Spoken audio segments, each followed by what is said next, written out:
Labą dieną. Šiandieną mes čia turime poną Nainį, jisai yra žymus lietuvių visuomenės bendruomenės veikėjas, buvęs Pasaulio lietuvių centro bendruomenės pirmininkas. Norėjome jam padėkoti už šiandien dalyvavimą šioje mūsų taikioje akcijoje. Norėjome jums įteikti gerbiamos Neringos Venckienės knygą prisiminimui ir kaip padėką už tai, kad atvažiavote ir nepagailėjote savo laiko. Ačiū labai. Ir norėjome paklausti trumpai jūsų nuomonės, ką jūs galvojate apie šitą visą bylą. Mes žinome, kad Lietuvoje teismai yra, bet ar yra Lietuvoje teisingumas? Ja. Pirmiausia, tai dėkui už pakvietimą ir man labai malonu buvo čia dalyvauti ir pajusti, ką galvoja naujieji išeiviai ar Amerikos požiūriu, sakykime, ateiviai apie dabar Lietuvoje vykstančius politinius ir įvairius kitokius įvykius. Ir aš suprantu, ką jūs čia norite atsiekti ir ką darėte. Ir pirmiausia, turiu pasakyti, kad aš jūsų idėjai pritariu. Dabar toliau. Daug pasakyti apie tą visą įvykį negaliu, nes nesu įsigilinęs ir žinau tik tai tiek, kiek galiu skaityti iš spaudos. Tačiau, turėdamas omeny ankstesnius įvykius, Lietuvoje panašaus pobūdžio įvykius, sakykime, kad ir pulkininko Pociūno nužudimą ir visus tenai įvykius, kurie vyko Valstybės saugumo departamente ir kitur, ne tik jaučiu, bet ir esu įsitikinęs, kad Lietuvos teisinė sistema per 22 metus, jeigu ji dar kokia buvo, tai visą laiką tekėjo blogyn ir šiandien yra priėjusi prie tokio taško, kad būtinai reikia ją kaip nors pakeisti. Nes kas dar vienas šitas pavyzdys, kuris dabar vyksta su šitą 8-metę mergaitę, rodo, kad ji labai serga ir jeigu jau reikia jėgą naudoti tokiam klausimui spręsti, kuris liečia ne tik tai jaunuolį, bet dar ir vaiką, tai yra labai blogai. Ir tas dalykas turi būti kaip nors sutvarkytas ir nebeatidėliojant, bet pradėti reikia jų dabar. Ir tikiu, kad šis įvykis bus labai didelė pamoka ateičiai, kad teisinę sistemą būtinai reikia patvarkyti. Dėkui už dėmesį ir linkiu jums sėkmės. Labai ačiū Jums, kad atvykote. Bet dar vieną trumpą klausimėlį. Mes žinome, kad Jūs daug rašote apie politiką, laikraščiuose komentuojat, stebit, kas Lietuvoje vyksta ir apie tai daug žinote. Norėjau paklausti, ką Jūs galvojate apie tai, kad politikai ar jie turėtų įsikišti šitą reikalą, ar jie tiesiog turėtų būti nuošalyje ir kažkas kitas viską turėtų spręsti? Sunku man būtų atsakyti į tokį klausimą, tačiau man atrodo, kad dabartinėje padėtyje, kokioje yra atsidūręs tas įvykis, būtinai turi įsikišti Seimas, sudaryti atitinkamą gal komisiją ar grupę žmonių ir nuodugniai visą klausimą ištirti. Nes kol kas tai yra daugiau ar mažiau miglotas įvykis, labai neaiškus, o šitokį dalyką ypatingai, kai yra įveltas vaikas iš viso, kurio gyvenimas gali būti pasuktas viena ar kita kryptimi, reikia labai apgalvoto sprendimo ir negali būti jis panaudojamas kaip daiktas kokiam nors politiniam ar kitam tikslui siekti.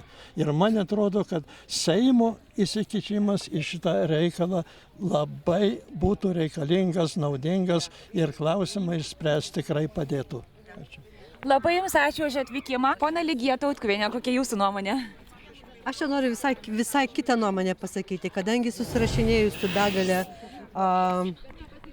lietuvių išeivijoje, staiga gaunu laišką atsiųstą iš pono Barzduko, persiunčia man Viliaus Kavaliausko laišką. Įdomus laiškas. Vilius Kavaliauskas, tai buvęs SSSR korespondentas Niujorke, Vašingtone, rašydavo į Tiesą apie kapitalistinio pasaulio gražumus. Ir jisai rašo tam laiške parašyta, kad Kedys netrukus nužudė 2 žmonės. Ponas Viliau Kavaliausko, iš kur jūs žinot, kad prokurorai nežino, tai gal stovėjot šalia? Ačiū. Didžiausia neteisybė teismų sistemoje. Vienas dalykas - neišnagrinėta pedofilijos byla ir grąžinti mergaitę. Tai čia yra įstatymo pažeidimas ir vaiko teisių pažeidimas, kaip mergaitė buvo plėšoma. Ir kaip močiutė parversta, man išvis, man miegoti neina, žinokit. Šitoks visiems lietuviam depresija ir mums čia gyvenantiems mes visigi pergyvenam. O dėl teismų sistemos, aš sakyčiau, iš tikrųjų apie 70% reikia keisti. Nes jie visi yra susiję su korupcija, visi, žinokit, nedirba žmogui, bet dirba savo kišenį. Dėkui, brangioji. Kodėl jūs galvojate, kad žmonės nepasitikė mūsų teisėsauga, ar yra tam priežastis? Aš paprastas žmogus, aš 15 metų negyvenau Lietuvoje ir aš iš tikrųjų labai mažai domėjausi iš pradžių šitą istoriją, bet penktadienio įvykiai mane privertė, visą mūsų šeimą privertė tiesiog atidžiau į tai pažvelgti, nes mergaitės klyksmas buvo nesuvokiamas ir mes negalėjom tiesiog praleisti to. Ir tiesiog taip, kaip viskas Lietuvoje vykdoma, aš manau, kad teisingumas jisai yra kažkur, bet tikrai ne šitoj istorijoje, tikrai ne šitoj situacijoje. Ir aišku, mes turim jo tikėti, mes turim, nes kitaip kokia ta mūsų šalis, ką mes čia apskritai darom. Ir manau tik dėl to, kad mes tikim, kad tas teisingumas yra kažkur giliai, mes bandom jį atkapstyti.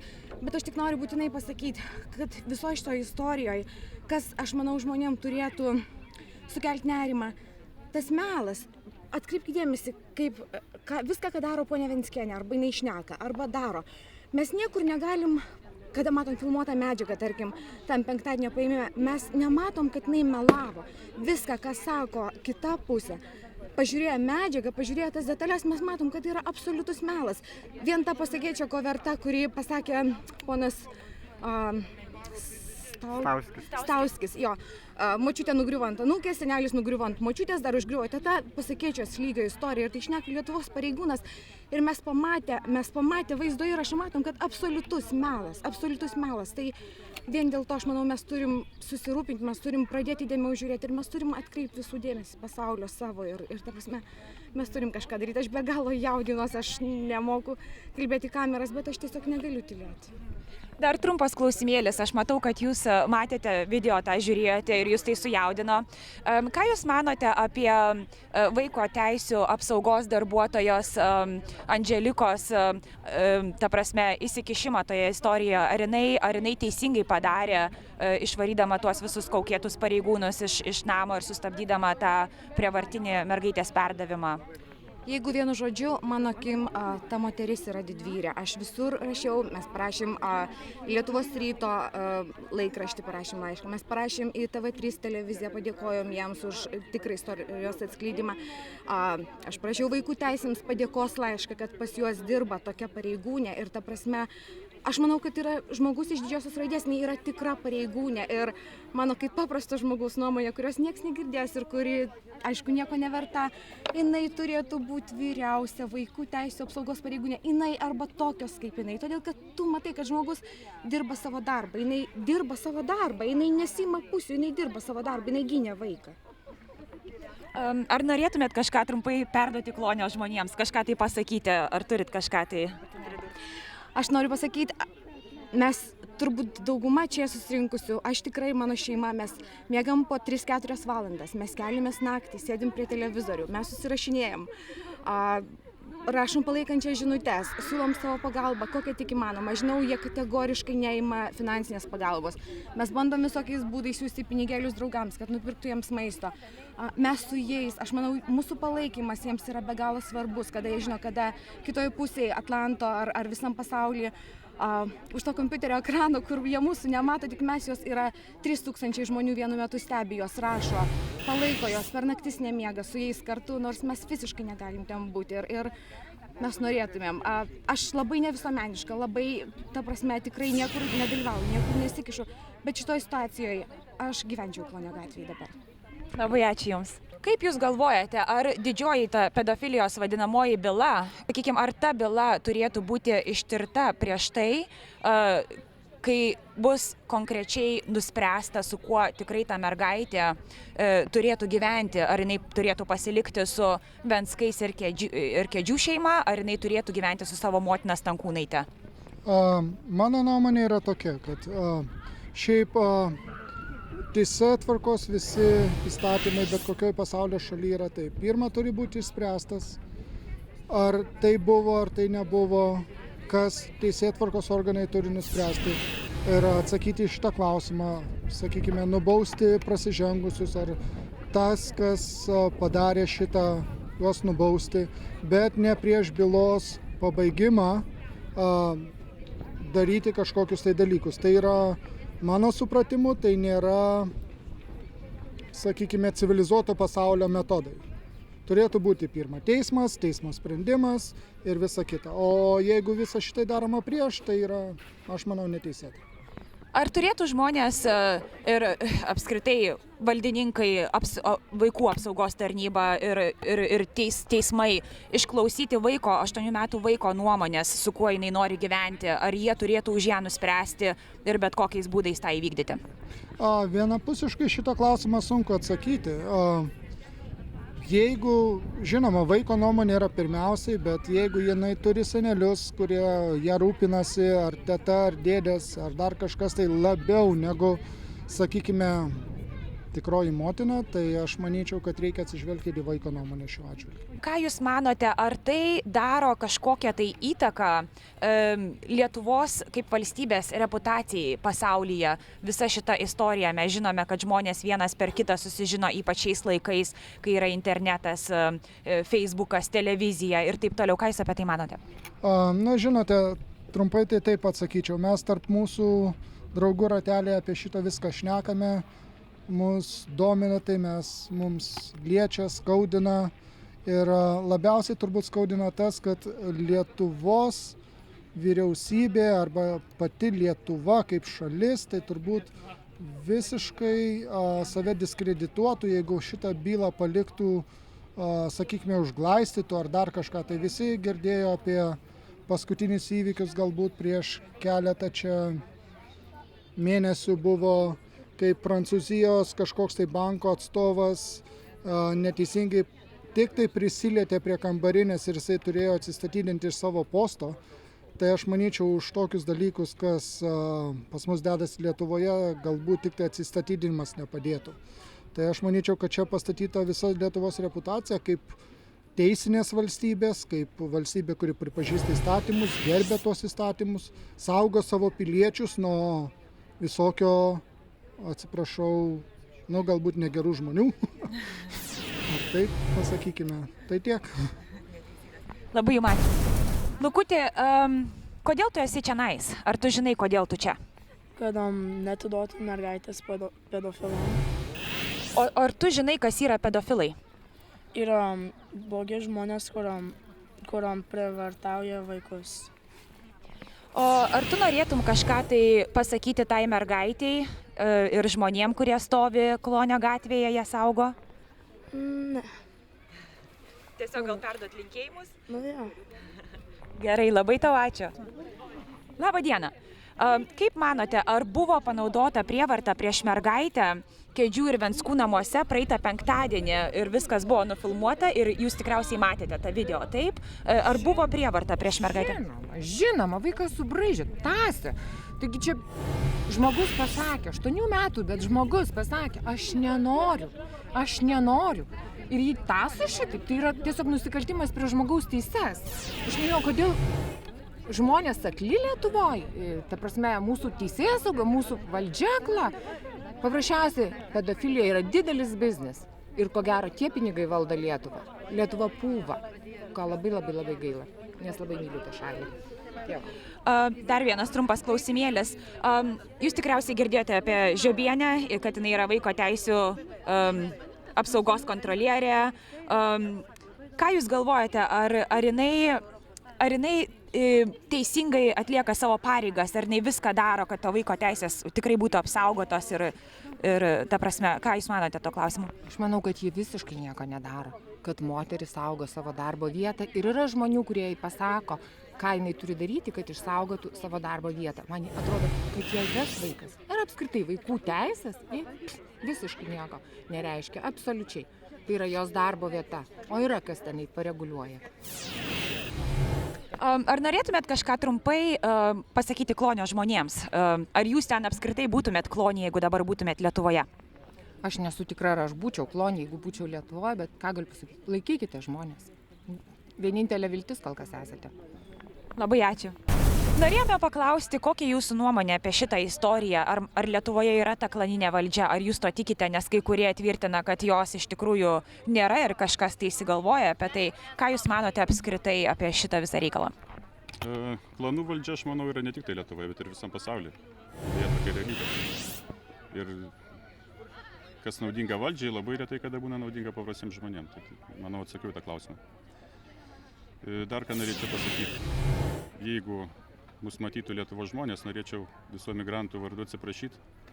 Mes negalim ten būti, kartais ir gali atrodyti keista, bet tikrai netokia lengva yra emigrantų dalia ir kai matai tos įvykius, kas vyksta ir draskama yra ne mergaitė kaip simbolis, kas yra daroma su Lietuvai, prievartaujama yra. Kuo ta mergaitė skiriasi nuo senelių, nuo pensininkų, kurie yra priversti sumokėti visą savo, sakysim, pensijų už mokesčius.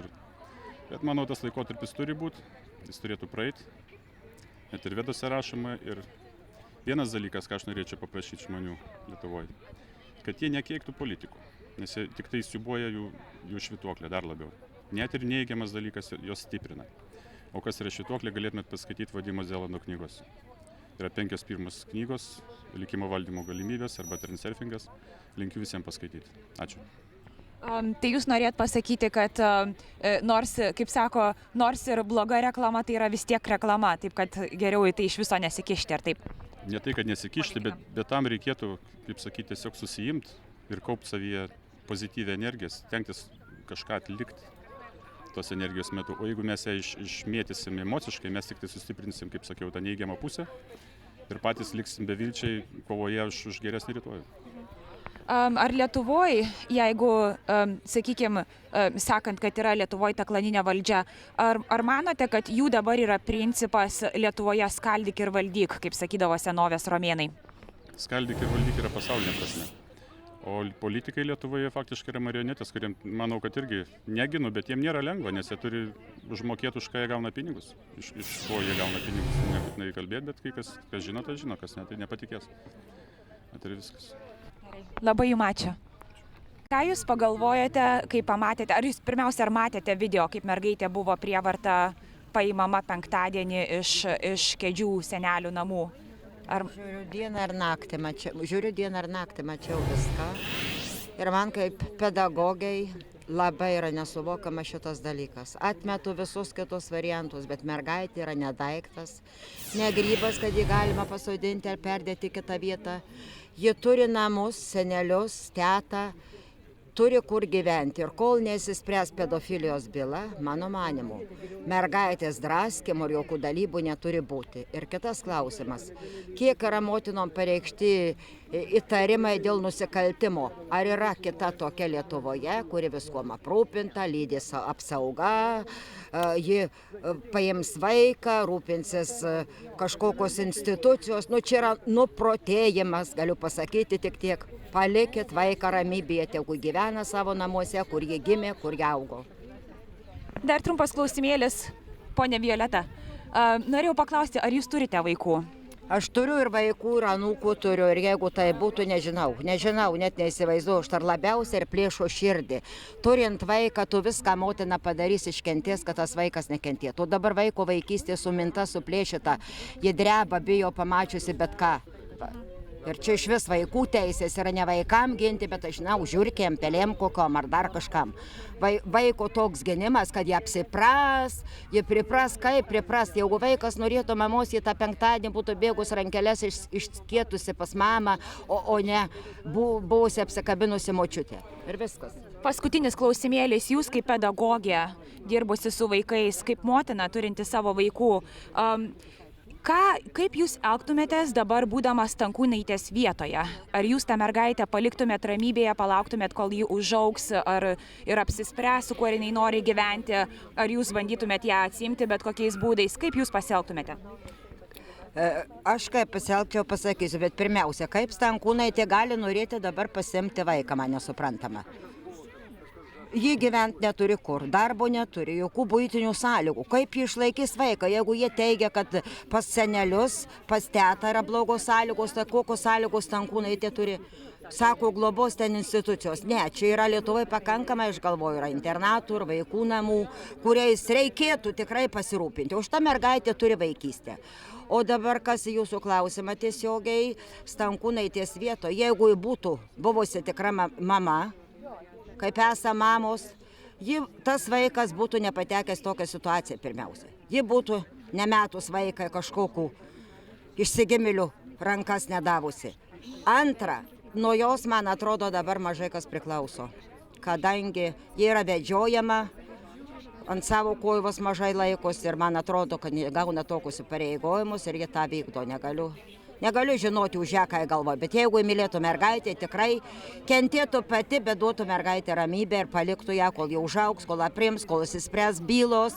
Ir tada pradėtų su mergaitė bendrauti ir jeigu mergaitė norės į savo mamą, jeigu ją galima vadinti mama, tikrai susiras. Aš iš savo praktiko žinau, tėvai buvę kalėjimuose kiek metų, vaikai nematė jų ir jie ieško savo tikrų mamų ar tėvų. Labai ačiū, ponia Violeta, už jūsų nuomonę. Mėly Klonio gatvės žmonės, ačiū, kad esate kartu, tik viešumas ir vienybė gali padėti išgelbėti mūsų visų mergaitę.